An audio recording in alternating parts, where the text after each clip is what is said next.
At one point when they were searching, they found about 5K. It was rolled up. Like those bunk beds, Ilona, the metal is like this thick, ne? From the wall, it's this thick. They put the money, they cut a hole inside the metal. Like I don't know who the fuck cut that hole, but they cut a hole there. Put the money in there, push it in. But they must always have a wire to take the money out. And now these EST guys, they're very clever. They always come with a wire.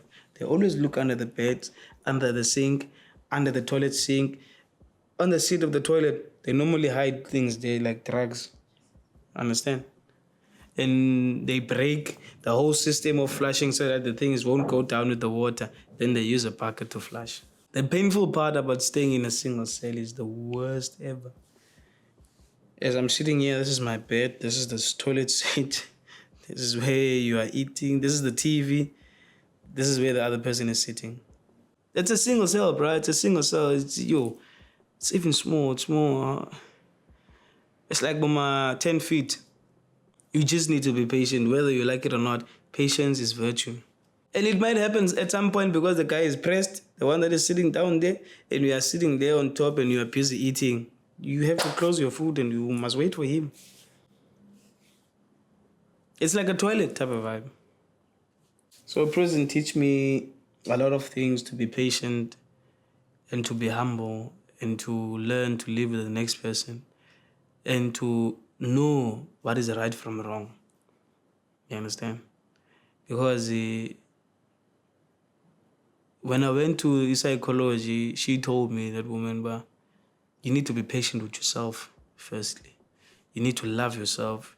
You need to first take care of yourself before you take care of the next person. Because it's not everyone that will treat you the way that those people, when I got there, treated me. You understand? If I would have went to a different section, maybe it would have been a different story. I wouldn't even have the bed. I wouldn't even have this or that or that or that. You understand? So she told me that I have to be patient and I have to trust myself. And if I feel a certain way, I must just write it down. I think there was a pastor that normally used to come there, probably on Sundays or Mondays. You understand? When you get into Bosmore, the first thing that you get is a Bible, and there's a book of this other guy. How he escaped doing a lot of criminal things when he went to prison. Then he got out, he became a pastor. You understand? Even the pastor that normally comes there, he was there in Bosmore. You understand? He became pastor now. He's a big dog somewhere here in Weinberg side. You understand? I normally used to sit down and read the Bible if I'm not doing anything. You understand?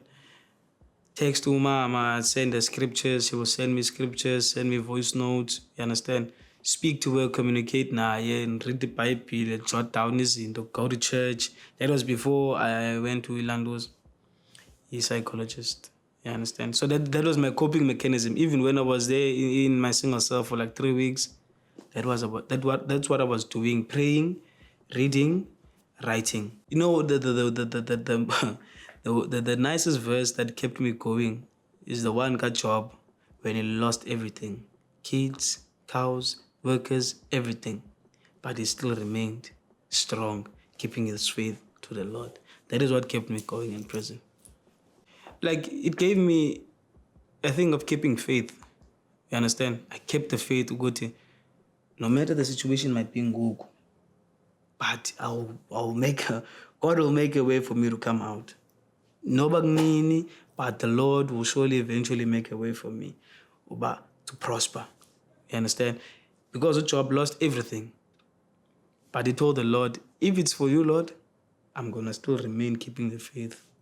You understand? So it means no matter how things may go, you understand?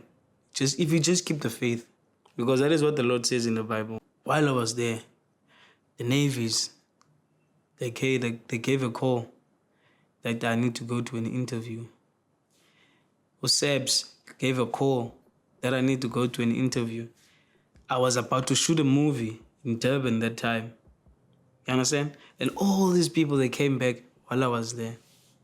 That is the other thing that broke me down, that I've missed so many opportunities over stupidity that I don't benefit nothing from. Because I told myself one thing, because all the people that I used to help outside, they all ran away. All the people that I called my friends never called me once. People that I used to ask airtime from when I was inside never came back to me again. Instead, they were going around gossiping about me. This guy, he shot a cop. This guy, he robbed the, what do you call? Okay, this guy robbed macro. And when I came back, I went to those people and I faced them and I told them, thank you for making me a famous person. But I'm still here even this day. Because people were saying, yeah, this guy killed a cop. This guy robbed macro. And I told them, thank you for making me famous. It shows how much I matter to you guys.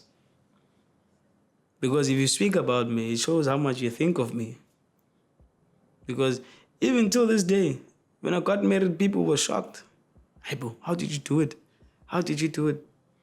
You understand? Exactly. Because, I worked, last year I worked like no other party's business. My baby daughter was born in January last year, 23rd. I started work like 2 days after she was born. I worked right through up until July, alone. My mother and my father told me, we don't have anything to do with this thing of yours. You're going to be on your own.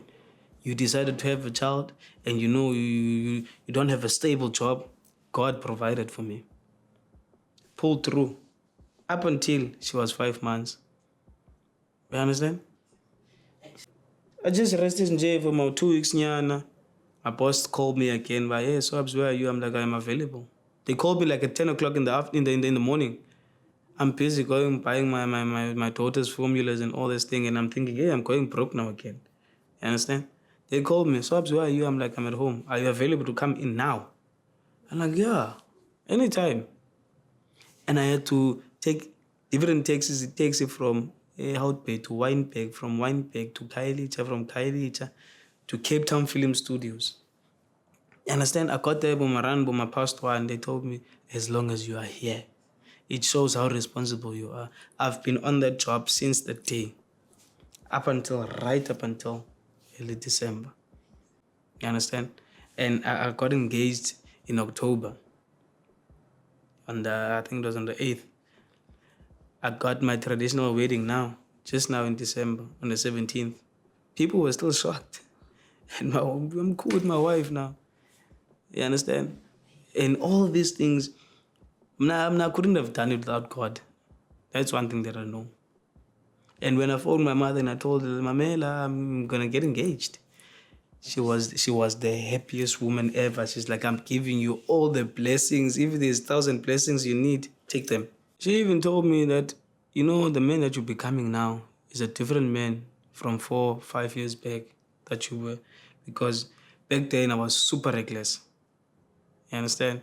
Now I've got to a point whereby I'm coming down. You understand? Now I used to be violent when I get drunk. Okay. I used to be very violent. Don't step on my shoes.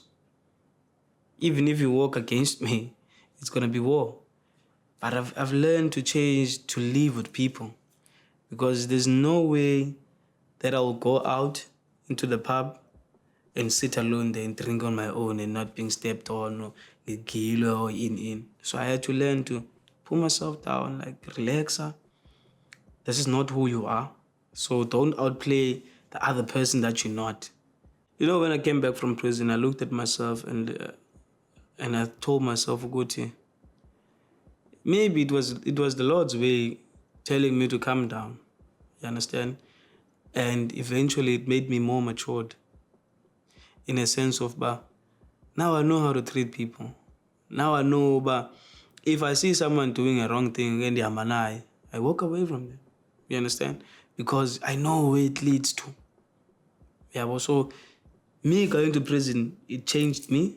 It was a blessing in disguise because now I know how to to tell a young person about, hey, my brother, if you carry on with this nonsense, this is where you're going to end up. And when you end up there, you're going to become more, or you're going to die inside there, because there's people that dies inside prison. You understand? So if you don't change your way, you will be stuck in a place of darkness. Yeah, I can say it's alcohol and the influence from around. It's true that you have a choice to whether to do into it, but at that point in time, life was deteriorating, was throwing me down the aisle. You understand? Because dansanda ulahlekelwa ngumsebenzi wami e-taxi, I had to pay rent. You understand? In that same month I got arrested in, I had to pay rent, I had debts. You understand? And I had a lot of things going on. My girlfriend was cheating. I just found out she was cheating. And that situation bombarded me into going deep into abusing with Utywala. You understand? So that was the thing that needed to change. If I had a chance, man, I would change la season. You understand? Just to be where I am. Hey, bro, I've learned a lot. Struggles have been there, you understand? But now I can fully provide for myself. I can buy myself anything that I want to buy myself. And I always make sure that my kids, they have everything they need. You understand? So one thing about my wife, she understands the fact that when I have money, I show up to them, I take them out, I make sure they've got everything they need. I needed to make sure when I was working, I put away certain amount so that I know when January comes, I'm sorting out these things first, schools and everything. Then sort out the household, everything. Vele, me and the wife, we together, we always back each other up. Like now I'm not working, and so she's the one that is doing all the jobs. It's only a month, just December month, that I've been at home, because I've been shooting like almost the whole of last year. Started in Feb, ended the first shoot. It was a movie. Ended the first movie in, I think it was around about July. Then I started, and the next one I was on like August, start of August right through up until early December. The future is there's a lot of things, man. Yeah, well, there's a movie we're gonna be shooting now. It's a non-budget movie that we're gonna be shooting very soon. I'm gonna be first AD on that movie. So there's a lot of things that is coming up nicely for me, yeah, well, and sorting out my family, yeah, well, and making sure that they've got everything they need. You understand? And making sure that I'm a good provider and I'm a good husband, and that I stay in church as much as I can than I drinking alcohol.